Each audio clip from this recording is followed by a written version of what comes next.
At Chapter 6 from Stukin, Essentials of Social Media Marketing. This is going to cover marketing with Twitter. So at the end of this chapter, you'll have a better understanding of how to use Twitter for business and marketing, how to optimize and create Twitter profiles, understand the good components of a tweet, and how to implement a content strategy. So Twitter started out as something called a microblog.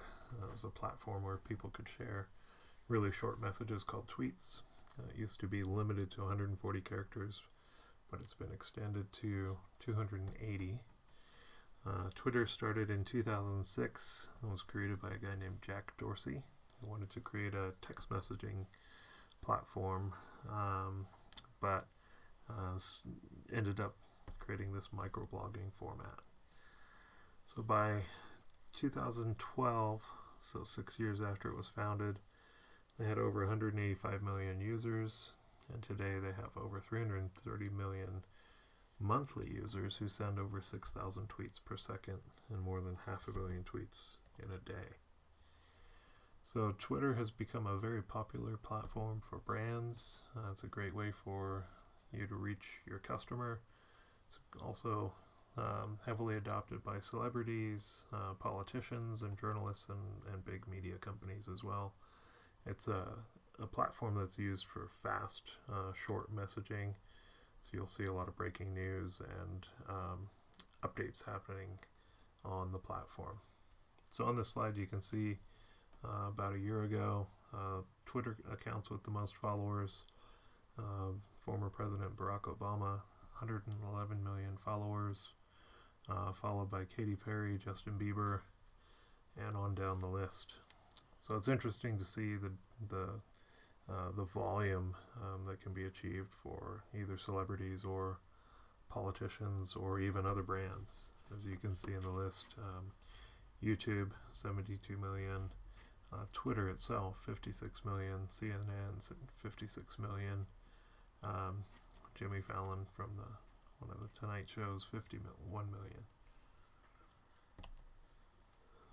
So the demographic here, almost equal, slightly male skewed as far as gender goes, and definitely hitting still that kind of 18 to 29 spot for the highest in the age ranges here.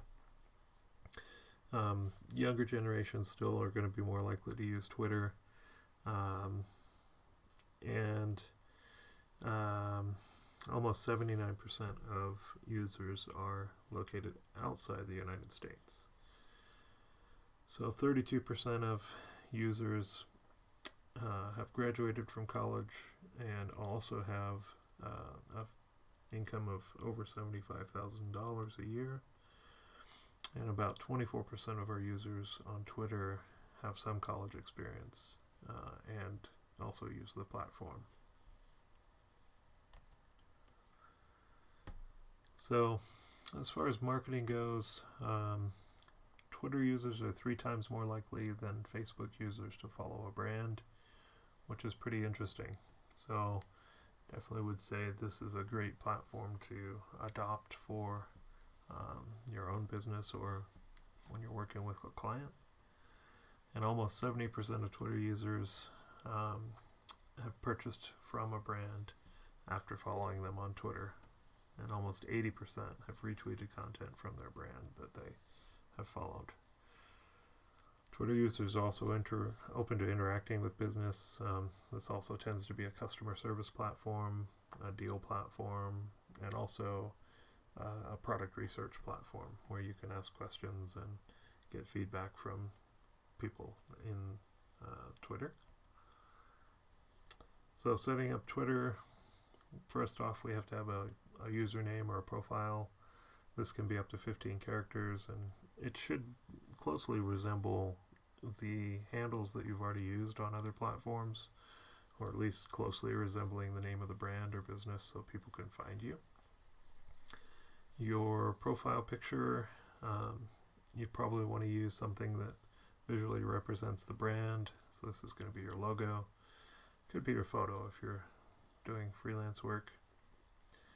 And to maintain consistency, it's good to use the same profile photo across all your accounts. So this is part of your strategy you should be considering and adopting. And the size that you need to make this profile image needs to be at least 400 by 400 pixels.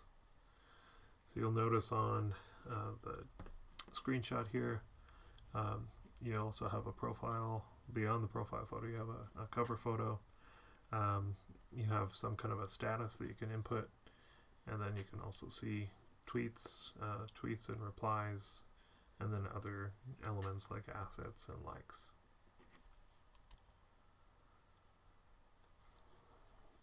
So setting up your profile, your bio is where you want to tell followers what this profile is about, who you are, why should you follow. You can embed links there. You can also include business hours and contact info like phone numbers or web addresses, and you can use emojis or hashtags as well, or you can do mentions of other Twitter accounts, and maybe if they're in a network of the same business, you can kind of cross-link your accounts.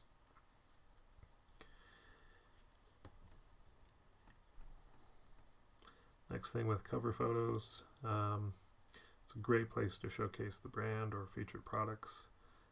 Cover photo size should be about 1500 by 500 pixels, and you also want to make sure it's optimized for mobile. So make sure the text is going to be visible on a mobile device.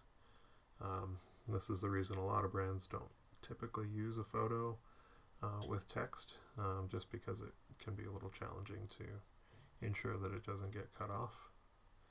So you notice on the Bose example, they're featuring headphones during the 2020 NFL draft, so they've included the NFL logo there. And then in the McDonald's example, they're showcasing some special offers. Next thing to know about are pinned tweets. So you can see a little push pin icon up here next to the Coca-Cola logo. And this is a way to keep important tweets at the top of a profile. So when a user first visits, that tweet always shows up near the top. This is a great place to feature events or announcements or promotions or specials, or a way to actually just gain more traffic on posts that are already performing well. So the next we have a gallery section. So this is to the right of your profile. Make sure that you take advantage of this. Incorporate lots of imagery and content. Make sure also that you have at least 6 photos or videos that are relevant to the brand. Those are going to be the ones that get featured at the top at least. And also make sure that you're tagging or mentioning for photo credit and using hashtags when you post images as well. Next, verified accounts. We've looked at this a little bit. This is the little blue seal with the check mark that basically authenticates the profile so that you know that you're following the actual brand and not a copycat.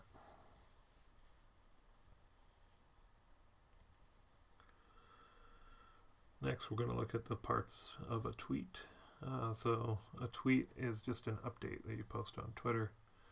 So this can contain text. It should definitely contain an image, a GIF or a video, as well as some kind of a call to action. So we'll take a look here. Video on Twitter, you have the option of uploading from desktop or mobile, or using built-in video function from the app, and you can record and post up to 140-second video. So when you use video on Twitter, it's best to upload from the platform rather than linking to a third-party site like YouTube. It's just more of a kind of embedded native experience. So you're not leaving Twitter to go see the video. If you upload natively like this, the videos will automatically play back in the user's news feed, and that's going to increase your engagement because of that added opportunity to just start watching the content. Video on Twitter drives 2.5 times more replies and almost 3 times more retweets, and it's 2 times more likes when embedded directly into the platform. So just like Facebook, Twitter has options for images. You can attach up to 4 images to a tweet, or 1 image can be embedded and then pasted in as a URL. And it's been shown that tweets with images receive almost 20% more clicks and 89% more likes and over 140% more retweets than tweets without. Always, when you're sharing images of people, make sure to tag the people in the photo if you know who they are. And by tagging people in photos, you have a higher chance that those tagged individuals might retweet the image to their followers. And that's going to help you amplify your voice and increase your reach and hopefully engagement. Next, Twitter's pretty popular for sharing animated GIFs. And they now have a integrated GIF library directly in their platform. So you can either click on the camera button to upload your own GIF, or search within that gallery there, or library. There's over 100 million GIFs shared every year on Twitter, and it's a great way for you to leverage your brand, since they stand out and they automatically play just like a video. So this can be used for reactions, showing your emotions, and also showing just sense of humor and creativity, and they capture a little bit more attention than just a static image. Tweets with hashtags receive twice the engagement of tweets without, and since there's a specific character limit here on Twitter, we only want to use 1 or 2 hashtags, and like I've mentioned before, it's also an opportunity to just use the hashtag as part of your sentence or your content. That way you're not duplicating a word in the post as well as using the same word as a hashtag. And in contrast to the other platforms we've looked at, there's been some studies that have been run that show that if you have 2 or more hashtags, that your engagement drops significantly, almost by 17%. And tweets with at least 1 or more hashtags are 55% more likely to be retweeted. So if you're a brand, you want to use branded hashtags, use keywords that are relevant to the business. You also may want to look at popular or trending hashtags, and you can do that on the main page of Twitter on desktop as well as within the app. You also want to look at hashtags related to holidays or specific causes, and try to insert yourself into those sort of conversations so your content can be found. So mentions, it's just like tagging another account. So you can bring a tweet to another person's attention, kind of flag it for them to see, because they'll get a notification that they were mentioned in your tweet. And you can tag them in the post using the @ symbol and then their Twitter username. So businesses can use tagging to interact with users, ask questions, thank people, or highlight specific content. So you can see the @ mention here. So Under Armour is mentioning Lindsey Vonn, giving her congratulations for her new record.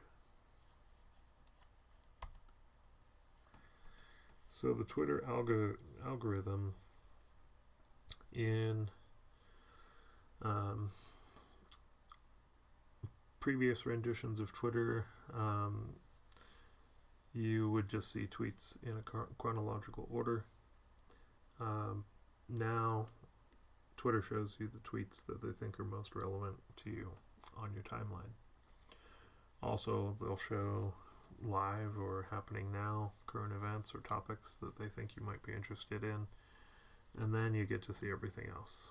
So there's an order here of, in case you missed it, showing the best first, what's happening, and then everything else.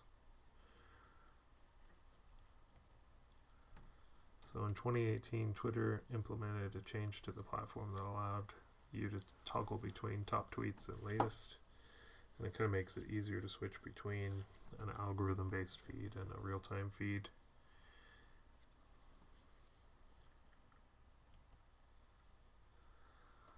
So content strategy. So Twitter is definitely a platform where you want to be less promotional and more conversational. So about 30% of your tweets should be replies to other people, so making comments on their tweets, incorporating discussion and banter there. Making conversational tweets opens the door for you to not just be kind of one-sided messaging, so you're not just broadcasting without interacting. So another strategy is to ask questions, tweet about things that are happening in the news, your day-to-day activities even, customer stories.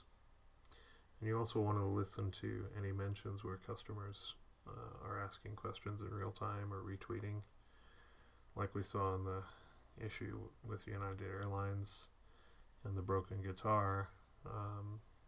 Customer service could have stepped in a lot sooner to alleviate that issue that came up there.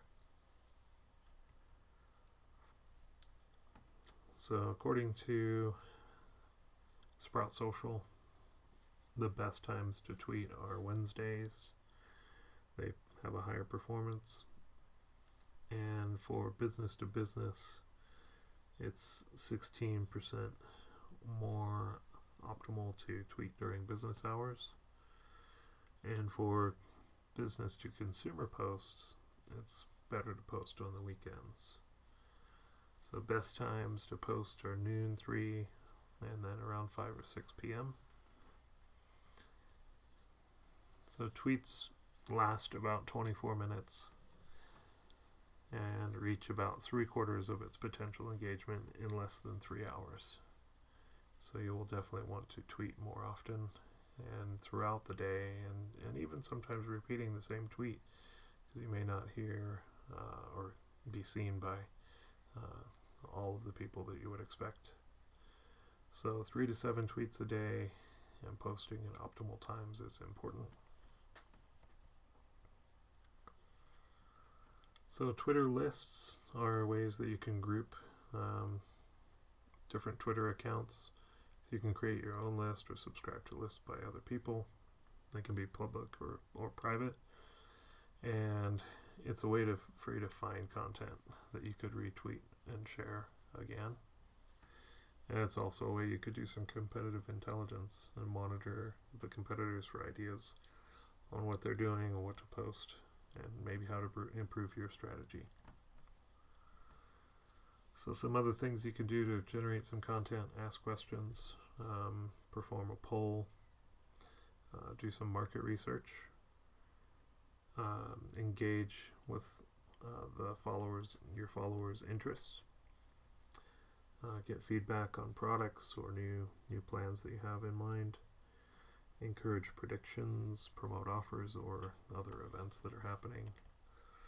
Also give customer service.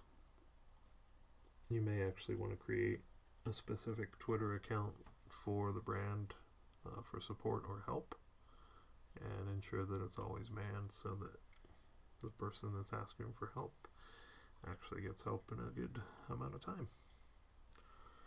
And then also messaging. So you can send direct messages between users by clicking the message button there. And so it's best to use direct messages to resolve issues outside of the Twitter stream there. Use of emojis. You can definitely be pretty creative with emojis. Take a look at Domino's and Bud Light. Emojis are pretty popular and increase engagement by about 24%. And as you're using just one emoji compared to tweets without any. And now with the increase in characters, you can use a lot more emojis and still have room to incorporate some text. Now their strategy is contests. So you can do sweepstakes, user-generated photo or video contests, photo captioning, coupons, product giveaways. It's a great way to encourage people to follow or interact with your brand. Contests can be as simple as asking a follower to retweet for a chance to enter to win a prize, kind of like you see with the Xbox here, or might require some more effort for them to submit a photo with a specific hashtag like BC Transit. Another thing you might consider is a Twitter chat, so you can have a discussion using a hashtag that links tweets together in a thread or a conversation. So the chat is going to be something you're going to have to arrange ahead and happens at a certain time of day. So take a look at what this looks like. So the hashtag here is HootChat, and it's a series of questions. So you can see they're all happening on the same day, February 15th, and they've pre-configured some content, some images that they can use for each of the questions. You'll notice there's some pretty good comment on each one, some good number of retweets on the second or third question here, and a pretty good number of likes on at least 3 of those. Another option for a content strategy is account takeovers. It's going to help increase followers that may not have already followed your brand, give you some more reach, and it's good publicity.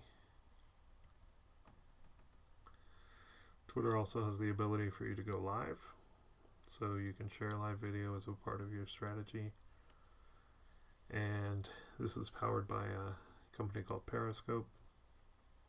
So live videos are available after the recording is stopped, and they can stay searchable on Twitter as well. And if you add your location, your video will be discoverable on a global map of tweets that were live.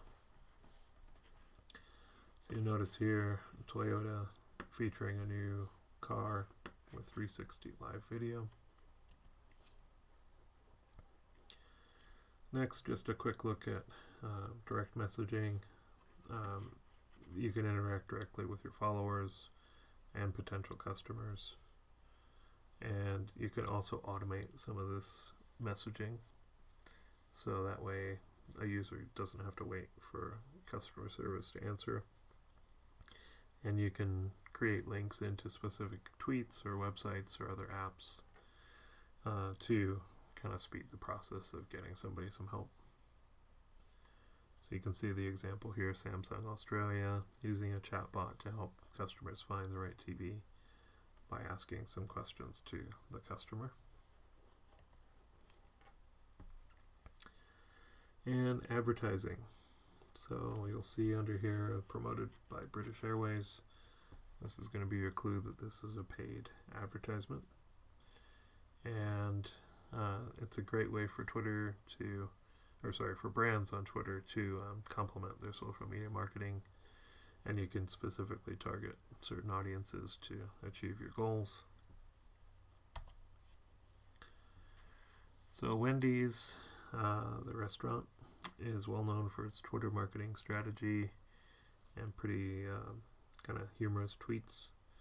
So they have sponsored the NCAA tournament, and they wanted to kind of take over the conversation back in 2017, and they created their own bracket on Twitter to get fans that were interested in the NCAA tournament by allowing them to build their own March Madness brackets through direct message. So fans could share their brackets with other people on Twitter and drove some engagement for the tournament.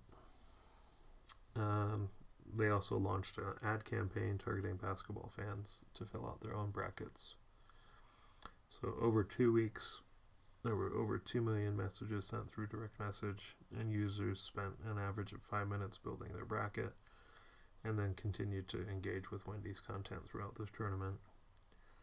And fans who tweeted about their bracket helped them gain over 8 million impressions. So Doritos in the UK, they released some limited edition product, and to introduce the product they turned to Twitter, targeting a 16 to 30 demographic, and they created their own little celebrity baby dragon, fire-breathing dragon, to represent these new Dorito flavors. So this included some videos and some funny tweets, and they used a hashtag called Heat Will Come and Baby Dragon during the campaign. So they generated around £3 million in UK sales during the first 3 months of the product launch, and saw an increase in growth across their entire brand portfolio in the UK.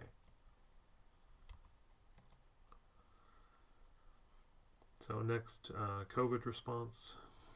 Twitter also made some efforts like the other platforms did with the advent of COVID-19. So they started verifying accounts that were providing reliable updates about COVID. They helped within search, so people searching were also directed to credible sources, and they used a hashtag called Know the Facts. They also created a dedicated COVID-19 event page with certain resources. They also protected the public conversation by broadening guidance on unverified claims that cause people to engage in harmful activities. They kind of tightened up the rules for advertising policy, and then removed harmful or misleading tweets as well. They also incorporate a lot of machine learning and automation to take action against potentially abusive and manipulative content. So rather than having a staff doing the moderation, they've turned to technology to help with that. They've also partnered with Abuse, Hemsworth World Health Organization, as well as some hands, and they also tackle COVID-19 issues. They worked with government and industry peers to keep people safe, and promoted hand washing with the safe hands emoji. And they also enabled researchers to study the public conversations during the crisis, and finally made sure their site was up and kept the platform running no matter what was happening in the industry. So that kind of wraps up our Twitter chapter here.